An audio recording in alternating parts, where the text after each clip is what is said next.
Well, happy National Voter Registration Day, guys. My name is Ashley Lopez. I'm a reporter at KUT, that's Austin's NPR station. We are heard throughout most of the Central Texas region. Today, we're going to have a conversation about Latinx outreach in Texas and how that's going ahead of the presidential election. I'm joined today by Claudia Yoli Ferla. She's the co-executive director at Deeds Not Words, and Oscar Silva, the executive director at Battleground Texas. Thanks for joining us, you guys. Thanks for having me. So, well, let's start with, I want to get just a gut check of like how you guys are assessing like Latinx outreach in general in Texas ahead of the election and how it's been going compared to other years. As many of you know, like both of you probably know, campaigns don't often spend a lot of time or money on reaching out to these voters.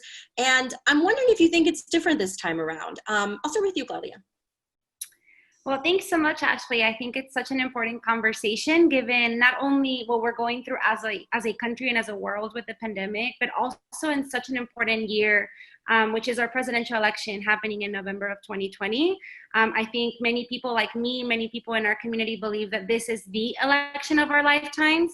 We are, there's a lot at stake. And I think it's really fascinating and interesting that, campaigns think about Latinx communities as a special type of project, right? I think when we talk about the Latinx community, we encompass 40% of the Texas electorate. So when we are talking about doing outreach to voters, we mean doing outreach to the Latinx community.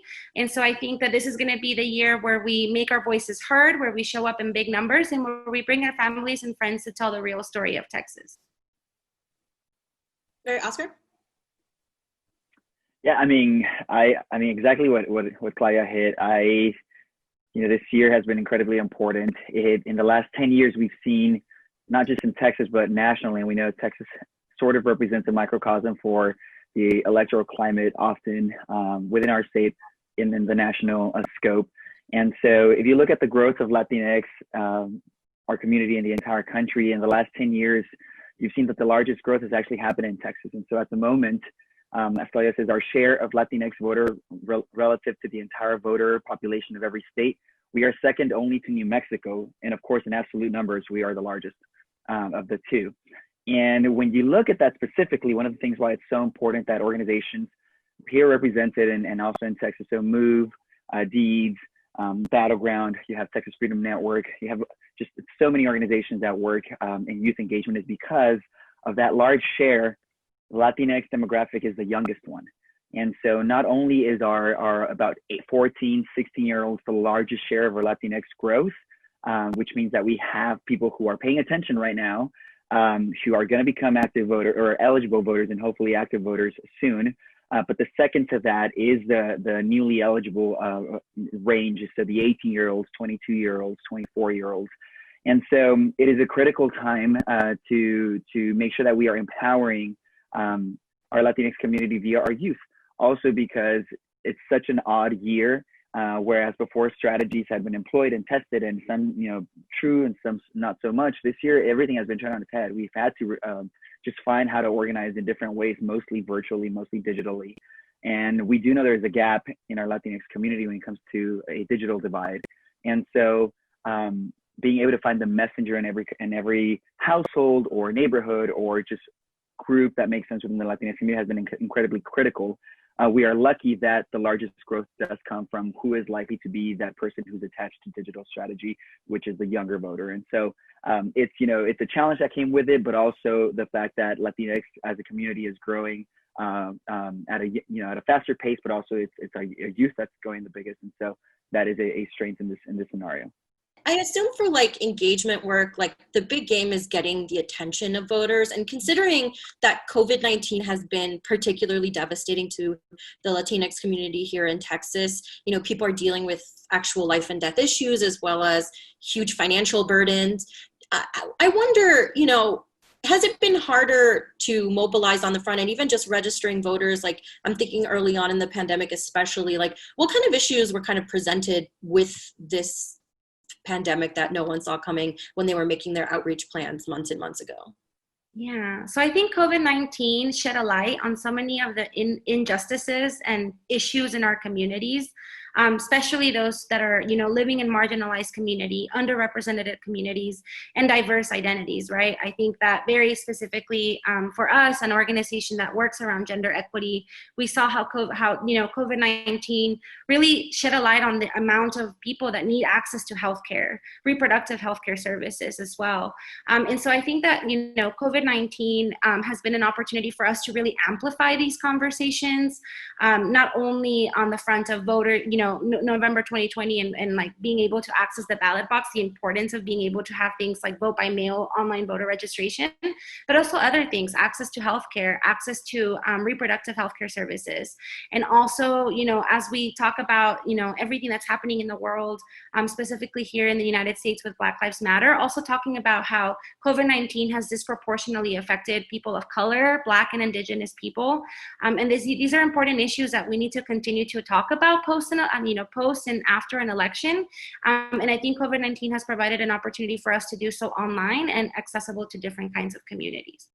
Voter outreach, also like a big part of it is voter education, especially at a time like this when like the pandemic has changed how people vote in some cases, as well as where they vote. Like some polling locations are just not a safe option as before.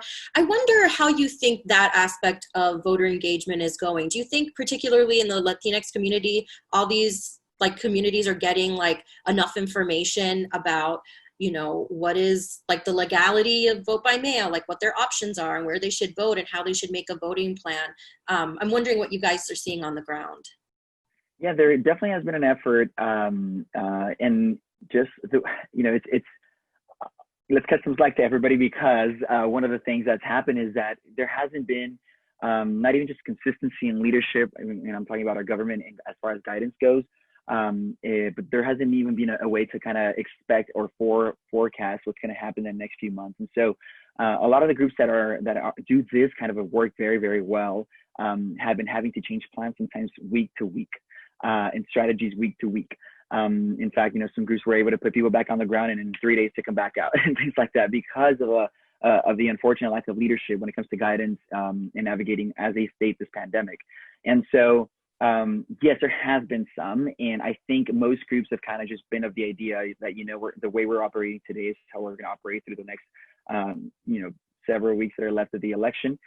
What's happening right now is, yes, there's a lot of digital communication. There's folks who have resources are sending a lot of mail information. I think news are going to be key resources, especially in the Latinx community, because there is a lot of trust between, unlike a lot of demographics, when it comes to Latinxs, there is a lot of trust between us and our news sources. And so I think it's going to be up to those. I feel comfortable and confident that enough information is going to go out. I don't know that it's going to change a lot of the patterns. I think most of the vote will still be able to come through in person, which in a way is unfortunate. But I do think that's how it's going to go. Anything to add, Claudia? I'll just second what Oscar said. I think that, you know, there's 100%, like, I think that this pandemic is definitely changing and shifting the ways in which we are be showing up to vote, and in big numbers. I am confident in big numbers in November of 2020. But also, I think it also shed the light, and I talked a little bit about this earlier, about the need for online voter registration, about the need for expanding vote by mail to all Texans. These are things that other states do already and do it successfully. And I think that those in our state leadership, you know, need to take action and ensure that we're able to provide these services so that people can feel empowered when they're showing up to vote, right? With the right information, the right tools, and not literally putting their lives at risk. Yeah, and I have a question about misinformation. Politico recently reported that at least in a couple of their states, including Florida, Latino voters were getting targeted with like outright misinformation. And I mean, Florida's a different animal. Also, those voters are like, those Latinx voters are very different. In some cases, are just very different from what, you know, the kind of voters we have here in Texas. But I'm wondering, as like organizers, is this something you guys are looking out for, anticipating, and have like plans of action to address if it comes up? 100%. I think that if 2016 taught us anything, it's that there is intentional misinformation out there to keep people from being engaged and to keep people from voting and voting for the candidates that are truly representative of their values and their needs. I'll speak for my organization at Deeds Not Words, Deeds Action Fund. We're really, really, really investing in ensuring that every young person, every young woman, non-binary, gender non-conforming person of color has the right information when they're coming to the polls, that they feel empowered showing up with their values to vote for the people that are going to best represent them, and to use our resources as an organization, whether it be our social media platforms at headquarters or through our 25 student chapters in high schools and colleges across Texas, to ensure that this information is coming from a trusted source. And of course, working with you, our media partners, to also share this information with communities across Texas. Yeah, and if I can add just anything to that, Ashley, as well, is that I think, for many years, I mean Texans who are doing the work here, have geared up for something like this unexpectedly. We weren't expecting a pandemic to happen, right? But we knew misinformation has been used and it was coming in higher numbers. And so there are a number of hotlines, both partisan, actually they're all nonpartisan, but they come from both nonpartisan and partisan sources that are available to help. And spreading this information has been our task that many organizations have taken, making sure that people know that there's this number that's an operation that is usually statewide. There's multiple lawyers in many parts of the state taking these calls and even running to voting locations if there's an issue with that. I think organizations that are being driven digitally are doing a really good job at making sure that there's constant information that's combating what we're seeing last. And because a lot of organizations, especially those that work with youth, like the ones you represented and some more, are always so in touch with the very population they're trying to reach, there's a constant feedback and there's a constant recreation and reproduction of what's necessary out there, what's coming out. And for whoever is listening in today, I just want to make sure that folks aren't afraid to shut down misinformation. I know that we have this very ingrained culture, and it's fair. We don't talk politics and we don't talk religion at the dinner table. But one thing is not talking politics and religion, and one thing is just letting misinformation fly out, in social media or in conversations or in places of gathering, churches are gathering again, or things like that. And it's important to make an effort to correct those things because they can flow. We maybe before thought they were weak strategies, weak tactics. We've now seen that because of social media, they have the potential of growing and spiraling into very strong, effective strategies. And so I think it is our responsibility to, whether we engage in trying to convince somebody otherwise, we at least do share, if there is misinformation, what the correct information is on a daily basis.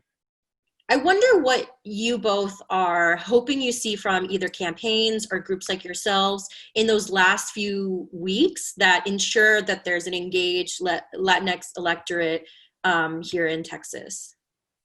Well, I'll start with some things. I mean, I'm hoping all the work that we've put in starts to pay off. Actually, frankly, this is one of the reasons why organizations like, again, I keep saying this, the ones here represented are effective, is because this is year-round organizing. It's not just electoral organizing. And so whereas because of resources, a lot of candidates, especially, and even some groups, don't really come in until the last 3, 4, maybe even 5 months if we're lucky. Battleground Texas, Deeds Not Words, MOVE, Texas Freedom Network, just an array of organizations that we're very lucky to have here in Texas. Texas Organizing Project, I don't want to leave anybody out, but work year-round on different things. And so basically this is just the last run towards that home base, essentially, or that last kick towards the goalie, towards the goal, or whatever sport you want to use. But we're just hoping it all pays off. And so we've been lining up our infrastructure, we've been lining up our electorate, we've been considering and keeping a relationship with them, and they have with us. We've become trusted sources. And so now we are just essentially making sure that the last message gets to them, which is the correct information.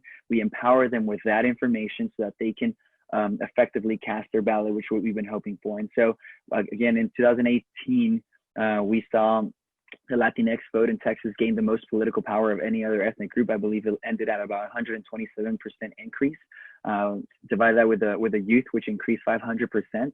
In fact, traditionally in Texas, 1 out of every 10 votes, or the ratio between old voters and young voters, is 1 to 10. It went down to 1 to 3. And so, and when that the largest the largest demographic growth in Texas, or when it comes to Latinx, has been, or in the country, I'm sorry, has been in Texas, and the largest piece is Latino. There are a lot of pieces that are moving, but that are promising, and that we've been harnessing for the last 3, 4, 5, 6 years even, that we're hoping pay off. Yeah, and like Oscar said, this is so much bigger than just 2020 and the last few days of this election. This is also about accountability post the 2020 election, right? And to ensure that we continue to hold those in power accountable for some of the policies that they're going to be enacting in our communities. And we hope that those policies are reflective of the identities, of the diverse needs of our communities, and that they are really upholding our stories when they are passing policy and creating more opportunities for engagement. Great, and I think that's a great place to end. Thank you so much to both of you for talking to me today. I'm Ashley Lopez. I'm a reporter at KUT, that's Austin's NPR station. We cover Central Texas. And I was speaking to Oscar Silva, the executive director at Battleground Texas, and Claudia Yoliferla, the co-executive director at Deeds Not Words. Thank you so much. Thank you all. Have a good one.